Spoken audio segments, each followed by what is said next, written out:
Slow but sure start to ski season after a more than month-long delay. It's looking good, like we're going to be good from now on, maybe. Plus in Portland, what we know about a stabbing incident that happened at a popular Old Town bar. I just hope for this holiday season that we are able to lead with love. And as we officially enter winter, how local groups are taking the time to grieve and mourn some of the most vulnerable in our community. A lot of the folks that are on the street don't get any sort of remembrance or memorial.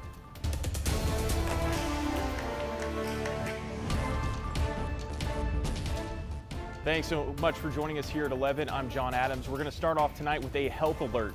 Portland company Olympia Provisions is recalling nearly 2,000 pounds of sausages that could be possibly contaminated with metal. Specifically, it's the company's holiday kielbasa sausages with a best if used by date of February 19th, 2026. They were shipped to stores in Oregon and Washington and California and also sold online across the country. If you have this product, throw it away or get a refund where you bought it.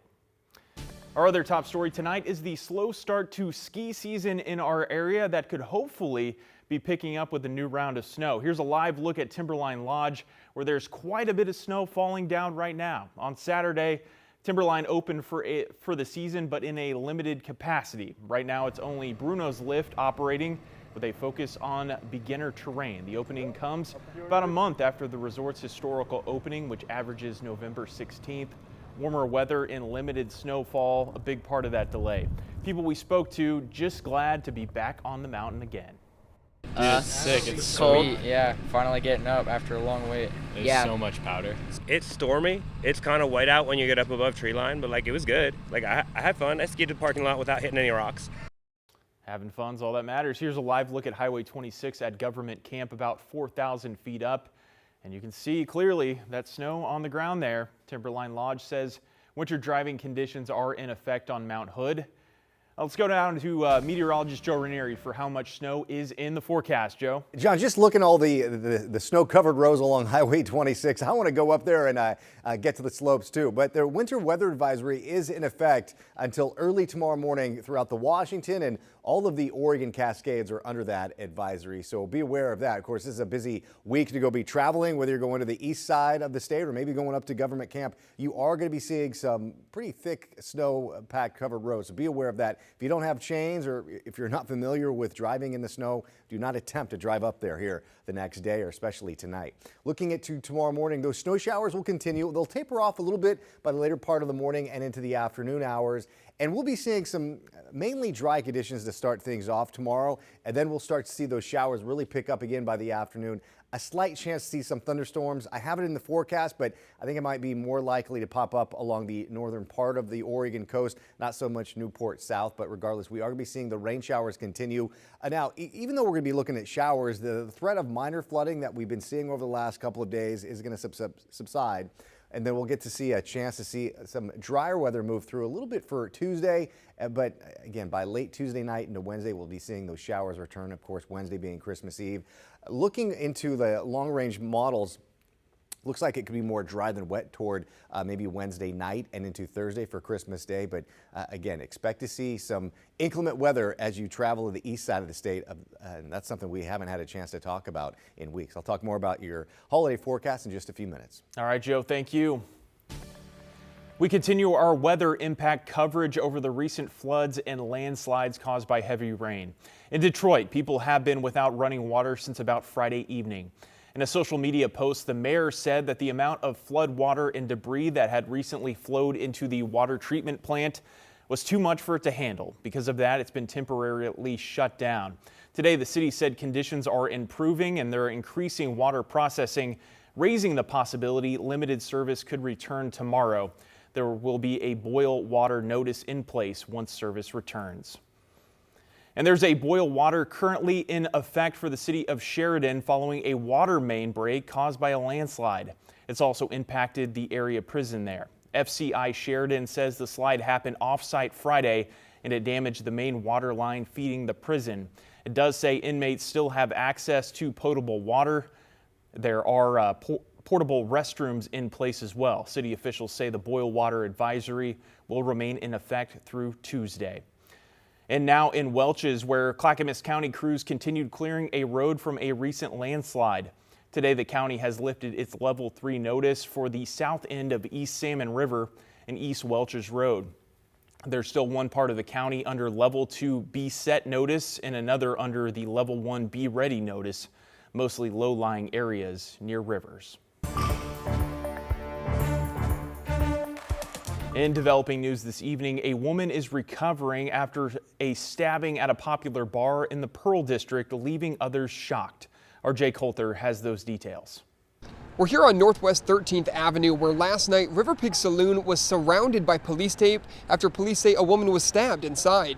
Yeah, it doesn't seem like the place a stabbing would happen. Portlanders surprised to learn of a stabbing Saturday night in the Pearl District. I personally am really shocked and feel really upset to hear this news. I'm learning it for the first time right now. Video captured Saturday night shows someone being wheeled into an ambulance on Northwest 13th Avenue. Portland police say they are investigating a stabbing inside a bar nightclub on this street where a woman was injured and taken to the hospital by ambulance with non-life-threatening injuries. Police have not referenced the River Pig Saloon by name, but were seen putting up police tape inside that bar Saturday night, and both ends of the street surrounding River Pig were also taped off. I think things can get a little rowdy at some of the bars around here. I don't know if that's necessarily a River Pig exclusive thing, but that's obviously a step above and definitely not something you want to hear about if you spend a lot of time down here. Max Nelson works across the street from the River Pig Saloon and says he does notice a change in the area from day to night. It's a pretty nice area to walk around when it's daylight out, but I think it kind of turns over, which makes sense. I mean, there's a lot of bars and stuff to do around here, and so whenever there's alcohol involved, you sort of invite the risk of people getting a little over their skis and a little rowdy. But Aubrey Boyd says she's here all the time and never feels unsafe. I feel like the Pearl District, I'm here a lot. I'm here as, a woman walking around here at night by myself. I think the Pearl District is still really safe. We stopped inside River Pig Saloon Sunday, but management told us they couldn't comment. Jay Coulter, KGW News. Portland police say no arrests have been made in this case. Anyone with information is encouraged to reach out to the Portland Police Bureau. Tonight, police are searching for this vehicle in connection with a death of a Washington State trooper. Initially, investigators said a car struck and killed Trooper Tara Marissa Gutting. Now they say 2 cars were involved. As that investigation continues, Christian Balderas has a look at her memorial that was put up today. Outside a Washington State Patrol office in Tacoma, Trooper Tara Marissa Gutting's car sits as her memorial. I didn't know if it was her car. Rayshawn King, an Army veteran like Gutting, says she was like a mom to him. I walked up and was able to talk to the officer that's sitting over there, and he told me that that was her car, and it just broke me. Yeah, it's super sad, Luke Ka'akau Jr. worked with her reviewing body camera footage. When he learned she was from Hawaii like him, he brought flowers. She served her community when she was in Hawaii and she made it over here. Christmas is just 4 days away. This close to Christmas, too. I mean, I've got to be bad for the family. Her family is flying in from Hawaii. Her best friend, Alyssa Garber, is also flying in from Colorado. Tara was my best friend in the entire world, as well as my children's godmother. Garber says Gutting was small in stature but fierce, a devout Christian and proud Hawaiian who dreamed of saving lives. She just wanted to save the world, honestly. This isn't an isolated incident. This past week, there were at least 5 crashes involving Washington State Patrol troopers. One just this morning. A trooper helping a disabled driver when another car hit them. The driver was distracted. The frequency now is just, there's no words for it, especially when a tragedy like this happens. Well, it's not clear if Trooper Gutting was hit by accident. WSP says the first vehicle that struck her likely did not do so intentionally, but the impact threw her into the right lane, where a second dark pickup truck struck her again. Back in Portland, local nonprofits, religious groups, and other organizations gathered for the annual Homeless Day of Remembrance. It takes place on the winter solstice, the longest night of the year. On Friday, Multnomah County released its annual report on homeless deaths. It found at least 372 people died while experiencing homelessness in 2024. Total homeless deaths are down 18% from 2023, and the first year-over-year decrease in more than a decade. But the number of people who died last year is still higher than any year other than 2023. It's a really important day for so many of us because this is the only memorial that a lot of these folks get. So you'll see that we have a memorial banner here. This is actually composed of found tents that were swept off of the streets. And then what we're doing is every year we're adding more and more names to the list. Today, they also read the names aloud of the people who died this year, hosted a group meal, and gave out supplies. Check this out. The Oregon Historical Society had a special visitor this weekend.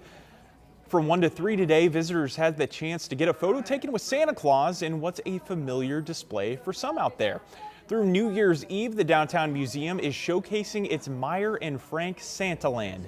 It's meant to emulate the former department store on Southwest Morrison before it was turned into a Macy's. Some of the items in the display were donated to the Historical Society from the original Santaland.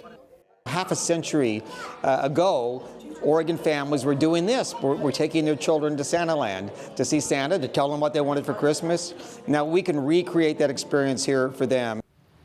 The museum's galleries, including Santaland, are open from noon to 5. Admission is free all day.